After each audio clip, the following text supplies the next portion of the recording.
नमस्कार, आप देख रहे हैं रफ्तार मीडिया। मैं हूं आपके साथ रक्षंदा खान। आगे आप मेरे साथ देखेंगे उत्तराखंड की तमाम छोटी बड़ी खबरें विस्तार से, लेकिन उससे पहले नजर डालते हैं स्वकीय हेडलाइंस पर। राज्य निर्माण के 25 साल पूरे होने पर 3 और 4 नवंबर को आहूत होगा उत्तराखंड विधानसभा का विशेष सत्र। राज्यपाल ने दी मंजूरी, राष्ट्रपति द्रौपदी मुर्मू कर सकती हैं संबोधित। धामी सरकार की खनन नीति को केंद्र से मिली शाबाशी। राज्य खनन तैयार सूचकांक में बेहतर हुआ उत्तराखंड का प्रदर्शन। अब केंद्र से मिलेगा सरकार को करोड़ों का तोहफा। राजधानी देहरादून के गांधी पार्क में पत्रकार राजीव प्रताप के परिजनों का धरना। पत्रकार की मौत के मामले में सीबीआई जांच की उठाई मांग। सड़क हादसे के पीछे साजिश का दावा, एसआईटी जांच पर उठाए सवाल। देहरादून आरटीओ ने त्योहारों में कसी कमर, तेज किया चेक इन अभियान। यात्रियों की सहूलियत को दी प्राथमिकता। ट्रांसपोर्टर यूनियन से बढ़ाने को कहा सेवा। हेडलाइंस के बाद बुलेटिन में खबरें विस्तार से, और बात सबसे पहले कर लेते हैं उत्तराखंड के विशेष विधानसभा सत्र की। उत्तराखंड इस साल अपनी रजत जयंती मना रहा है। रजत जयंती के मौके पर उत्तराखंड विधानसभा का विशेष सत्र 3 और 4 नवंबर को आहूत हो रहा है। राज्यपाल ने इसकी मंजूरी दे दी है। इस सत्र के लिए राष्ट्रपति द्रौपदी मुर्मू को आमंत्रित किया गया है। उधर प्रधानमंत्री नरेंद्र मोदी के आने की भी उम्मीद है। बता दें कि इस सत्र की कार्यवाही के दौरान राष्ट्रपति द्रौपदी मुर्मू सदन को संबोधित कर सकती हैं। उत्तराखंड विधानसभा विशेष सत्र की तैयारियों में जुटी हुई है। उत्तराखंड राज्य में खनन को लेकर हमेशा से ही सरकार की नीतियों और मंत्रियों की कार्यप्रणाली पर सवाल उठते आए हैं। खुद सत्ता में बैठे सांसद हो या फिर विधायक वक्त वक्त पर खनन पर मुखर हो जाते हैं, लेकिन अब केंद्र की सरकार ने धामी सरकार की खनन नीतियों की तारीफ करते हुए तमाम सवालों का जवाब दे दिया है। केंद्र के जरिए तैयार राज्य खनन तैयारी सूचकांक में उत्तराखंड का प्रदर्शन पहले से बेहतर हुआ है। ये रिपोर्ट देखिए। उत्तराखंड में खनन को लेकर हमेशा से ही सरकार की नीतियों और मंत्रियों की कार्यप्रणाली पर सवाल उठते आए हैं, लेकिन अब शायद सवाल ना उठें, क्योंकि उत्तराखंड ने केंद्र द्वारा जारी राज्य खनन तैयारी सूचकांक में बेहतर प्रदर्शन दर्ज किया है। इस सूचकांक में उत्तराखंड ने सी श्रेणी में अपनी जगह बनाई है। बता दें कि इससे पहले राज्य सरकार ने खनन के क्षेत्र में राजस्व प्राप्ति की दिशा में नया रिकॉर्ड बनाने का काम किया और विभाग ने तय लक्ष्य से ज्यादा राजस्व प्राप्त किया। ऐसे में अब राज्य खनन तैयारी सूचकांक में उत्तराखंड पंजाब और त्रिपुरा के साथ ही इसी श्रेणी में शामिल हो गया है। ये रिपोर्ट केंद्रीय खान मंत्रालय ने केंद्रीय बजट 2025-26 की पहलों के तहत जारी की है। बता दें कि एसएमआरआई राज्यों को मूल्यांकन, खनन नीति सुधार, पारदर्शिता, पर्यावरण प्रबंधन, खनिज अन्वेषण और प्रशासनिक दक्षता जैसे महत्वपूर्ण पैमानों पर करता है। धामी सरकार की खनन नीतियां इन पैमानों पर खरी उतरी है और अब केंद्र राज्य सरकार को 100 करोड़ की प्रोत्साहन राशि भी देने जा रही है। मैं कहना चाहूँगा कि ये धामी सरकार की उपलब्धि है। मैं विशेषकर मुख्यमंत्री जी को बहुत बहुत बधाई देना चाहूँगा कि खनन में दूसरा स्थान पाना बहुत बड़ी कामयाबी है, और कांग्रेस आरोप लगाना उनका काम है, कर्तव्य है उनका विपक्ष का, और चाहे सरकार कितना भी अच्छा काम करे। केंद्र से मिली शाबाशी के बाद जहां उत्तराखंड सरकार गदगद है, तो वहीं कांग्रेस ने बीजेपी सरकार के सांसद त्रिवेंद्र सिंह रावत, विधायक मुन्ना सिंह चौहान और विधानसभा अध्यक्ष रितु खंडूरी के पहले के बयानों का हवाला देते हुए सरकार पर निशाना भी साधा है। कांग्रेस प्रदेश उपाध्यक्ष का कहना है कि सरकार सिर्फ राजस्व को ही सफलता का पैमाना मान रही है, जो गलत है। देखिए, क्या केवल राजस्व इकट्ठा करना वही एक मापदंड है? किस चीज में मिला? क्या वैज्ञानिक तरीके से खनन हो रहा है, इस बारे में पुरस्कार मिला है? क्या पुरस्कार ऐसा मिला है कि खनन के कारण जो तमाम परेशानियां आज उत्तराखंड सामना कर रहा है, और त्रिवेंद्र सिंह रावत जी हमारी पार्टी के तो मेंबर पार्लियामेंट नहीं है, भारतीय जनता पार्टी के पार्लियामेंट मेंबर है, हरिद्वार से पूर्व मुख्यमंत्री है राज्य के, बीजेपी के वरिष्ठ नेता है, और म्यूजिकल चेयर जो बीजेपी की चीफ मिनिस्टर की चलती है उसमें फर्स्ट रनर है। इसी प्रकार से रितु खंडूरी जो मालन पुल के नीचे खड़े होकर के चिल्ला करके बोल रही थी कि मेरा पुल टूट गया अवैध खनन के कारण, क्या पुरस्कार इसलिए मिला है? क्या पुरस्कार मुन्ना सिंह चौहान जो अवैध खनन करते हुए ट्रॉलियों को पकड़ रहे हैं और उनको कह रहे हैं कि तुम्हें मैं इलाज कर दूंगा तुम्हारा, तुम अवैध खनन कर रहे हो, क्या इसलिए पुरस्कार मिला है? खनन को लेकर सरकार की नीतियों पर भले ही सवाल उठते रहे हों, लेकिन जिस तरह से सरकार की नीतियों को केंद्र से हरी झंडी मिली है, दिवाली के मौके पर धामी सरकार का मुंह मीठा जरूर हो गया है और विपक्ष के साथ अपनों की बोलती भी बंद हो गई है। रफ्तार मीडिया के लिए सुशांत सिंह की रिपोर्ट। उत्तरकाशी के पत्रकार राजीव प्रताप की मौत के मामले में उनके परिजनों ने सरकार से सीबीआई जांच की मांग की है। रविवार को देहरादून स्थित गांधी पार्क के सामने राजीव प्रताप के परिजनों ने धरना दिया। धरने पर बैठी राजीव प्रताप की पत्नी मुस्कान ने एसआईटी जांच पर भी सवाल उठाए हैं। उन्होंने कहा है कि महज एक दिन में सीसीटीवी फुटेज के आधार पर एसआईटी जांच कर देती है और मौत के कारण को सड़क हादसा बता दिया जाता है, जबकि उसे चाहिए था कि वो घटना के दिन की बारीकी से जांच करती। पत्नी के साथ ही पत्रकार राजीव प्रताप की माताजी ने भी सरकार से इंसाफ की गुहार लगाई है। मांग पूरी नहीं होने पर परिवार ने आत्मदाह की चेतावनी दी है।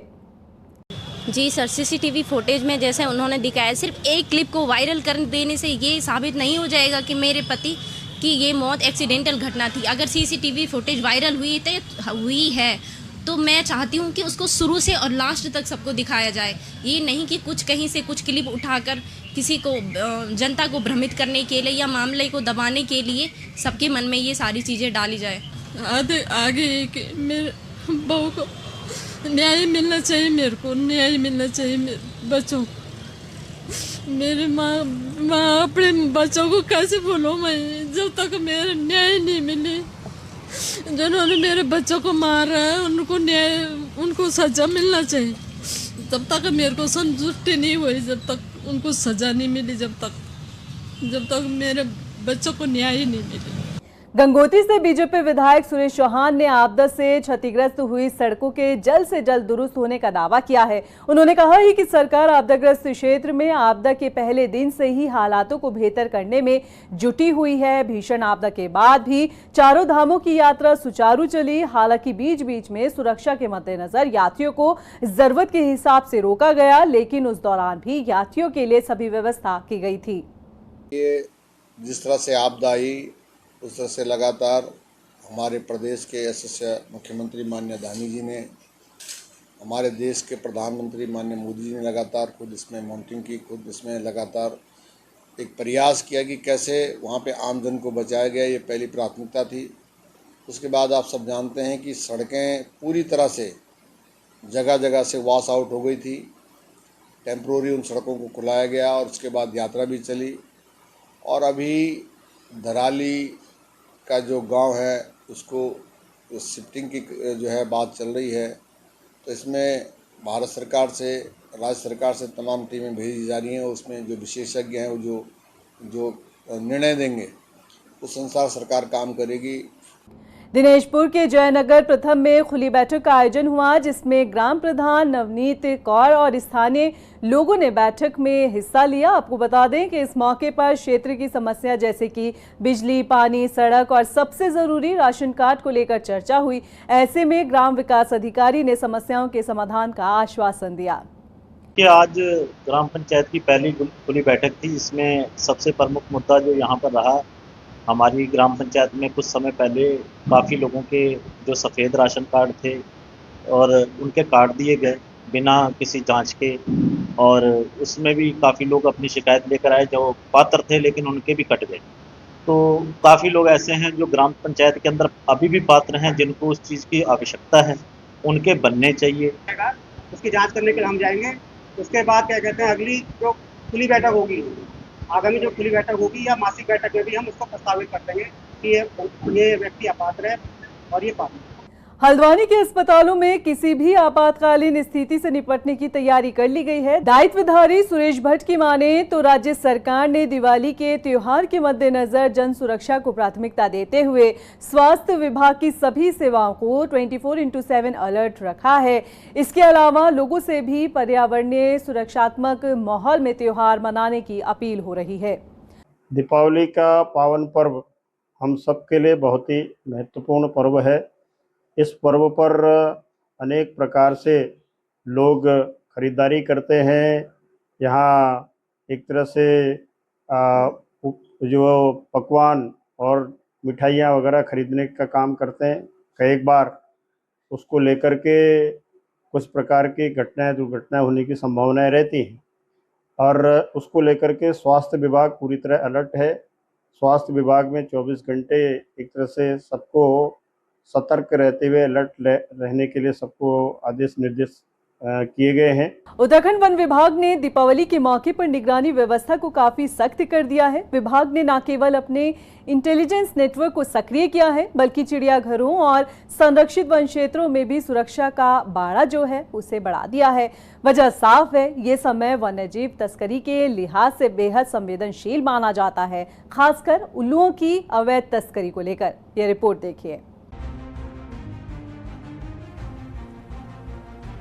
दीपावली के मौके पर उल्लुओं की डिमांड बढ़ जाती है। उल्लू को सौभाग्य, समृद्धि और आर्थिक सफलता का प्रतीक कहा जाता है। ये संकेत देता है कि देवी लक्ष्मी आपके घर में वास करने वाली है, जिससे घर में खुशहाली और सकारात्मक बदलाव आते हैं।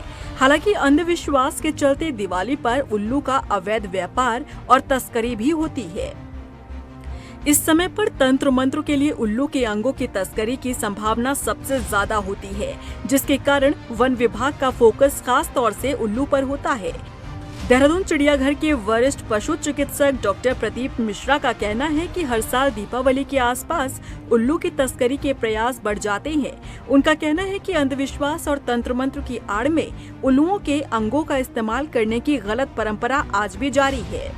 मैंने सुना है QRT वगैरह जो हमारी टीम है वो भी सजग रहती हैं, वो भी इसमें मतलब लगे रहते हैं कि कहीं से अगर उनको कोई लीड मिल रही है कि कोई इस तरीके से उल्लू के लिए अप्रोच कर रहा है या कोई इस तरीके का कृत्य करने वाला है, बलि वाला काम, तो वो भी अलर्ट मोड पर रहते हैं और कोशिश करते हैं कि इस तरीके की कोई भी किसी भी वन्यजीव की दुर्घटना से बचाया जा सके उसे। देखिए, देहरादून जू में हमारे पास उल्लुओं की 3 स्पीसीज हैं, जिसमें सबसे बड़ा वाला ब्राउन बोर्ड है, टाउनी फिश आउल है और जो सबसे छोटा रेगुलर देखने में हम अपने आसपास बिजली के खम्भों पे अक्सर देखते हैं, टाउनी फिश आउल है, बहुत छोटी होती है। ये 3 तरह की स्पीसीज वहाँ पर हैं और हर साल की तरह दिवाली के पहले, चूँकि जैसा आपने कहा है कि एक अंधविश्वास है कि भगवती लक्ष्मी के लिए बलि दे दो उनकी, तो इस तरह से लोगों का मानना है कि खजाना मिल जाता है। शायद यही अंधविश्वास सारे लोगों में चलता है। इस वजह से हमारे यहाँ तो सिक्योरिटी के तौर पर नाइट में ड्यूटी लगा दी जाती है और हमारे जो देहरादून जू के वर्कर हैं, कर्मचारी हैं, वो पूरी रात वहाँ पर ड्यूटी करते हैं। ज़्यादा ठंड होती है तो इवन अलाव जलाकर वहाँ पर पूरी रात बैठते हैं, इस तरह की ऐसी कोई दुर्घटना ना हो। वन विभाग की क्विक रिस्पांस टीम भी इस समय पूरी तरह अलर्ट मोड पर है। विभाग ने ऐसी संभावित जगहों की पहचान की है जहां वन्यजीव तस्करी की गतिविधियां हो सकती हैं। वन विभाग की टीमें लगातार फील्ड में पेट्रोलिंग कर रही है। गोपनीय रूप से ऐसे लोगों पर नजर रखी जा रही है जो वन्य जीवों के अवैध व्यापार से जुड़े हो सकते हैं। उल्लू संरक्षण को न केवल पर्यावरणीय दृष्टि से जरूरी माना जाता है बल्कि पारिस्थितिकी तंत्र के संतुलन के लिए भी बेहद अहम है। उल्लू खेतों में कीट नियंत्रण में बड़ी भूमिका निभाते हैं, इसीलिए उनकी तस्करी और शिकार दोनों अपराध की श्रेणी में आते हैं। रफ्तार मीडिया के लिए देहरादून से हिमांशु चौहान की रिपोर्ट। त्योहारों के चलते आरटीओ भी अलर्ट मोड पर है। जगह जगह पर चेकिंग अभियान चलाया जा रहा है। इसके अलावा यात्रियों की सहूलियत को देखते हुए आरटीओ संदीप सैनी ने जरूरी दिशा निर्देश भी जारी किए हैं। उन्होंने परिवहन निगम और ट्रांसपोर्ट यूनियनों को त्योहारी सीजन में सेवाओं को बढ़ाने और वाहनों में साफ सफाई रखने के लिए कहा है। साथ ही वाहन चालकों से भी यातायात के नियमों का पालन करने की अपील हो रही है। नियम न मानने वालों पर सख्त कार्रवाई होगी। इसमें हमने जो उत्तराखंड के रोड ट्रांसपोर्ट कॉरपोरेशन के जीएम हैं ऑपरेशंस, उनको और जितने भी यूनियंस हैं इनको निर्देशित किया है कि आप जो फेस्टिव सीज़न है इसमें सर्विसेज बढ़ा दें, गाड़ियों में साफ़ सफाई रखें, लंबे रूट पे जो गाड़ियां हैं उनकी फ्रीक्वेंसी बढ़ा दें और जितने भी ड्राइवर्स हैं उनको निर्देशित करें कि ड्रिंक और ड्राइव को मिक्स ना करें, क्योंकि संभावना दुर्घटना की बढ़ जाती है। और इसके अतिरिक्त हमने जितने भी हमारे एनफोर्समेंट टीम्स हैं सबको निर्देशित किया है, स्पेशली हिल एरियाज़ के रूट्स पे, जैसे हमारा चक्राता रोड हो गया या टिहरी का रूट हो गया, ऋषिकेश से ऊपर हो गया, कि वहाँ पर निरंतर अपना चेकिंग अभियान चलाते रहें। दिनेशपुर में 28 साल के शख्स ने पारिवारिक मामले से परेशान होकर आत्महत्या कर ली। जानकारी के मुताबिक 1.5 साल पहले मृतक की शादी खटोला क्षेत्र में हुई थी। शादी के बाद से ही दोनों के बीच में अनबन रहती थी। शनिवार को मृतक अपनी पत्नी को लेने के लिए जब मायके पहुंचा तो उसने आने से मना कर दिया। मृतक तब से ही परेशान चल रहा था।